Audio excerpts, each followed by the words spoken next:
Okay, now let us quickly recall what we learned in this session. We learned about the quantitative aspects of electrolysis, that is the relation between amount of substance deposited and the quantity of electricity passed. And to study in detail about this relation, we learned about the two laws of electrolysis, where we learned that according to first law, W is proportional to Q, that is the weight of mass deposited is proportional to the charge passed. And through this mathematical expression we came to know about another constant, that is electrochemical equivalent, which is equal to the mass of the substance deposited when the charge is 1 coulomb. Then we learnt about second law of electrolysis. According to second law of electrolysis, the mass of any substance deposited is equal to the or is proportional to the equivalent mass of that substance.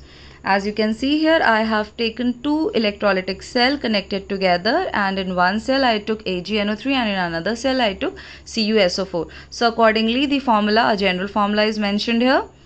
And then what is equivalent mass? It is equal to atomic mass divided by n factor, and in these cases n factor is equal to the charge over the atom. Like in case of AgNO3, the charge here is, or the oxidation here is, oxidation state is +1, and in case of CuSO4, the oxidation state of Cu is +2.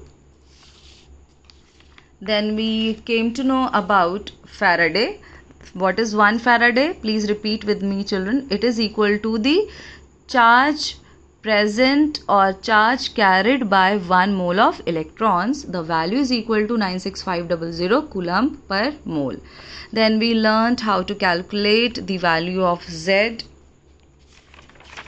and also we learned about many important formulas which tells us about the mass of the substance deposited at any electrode.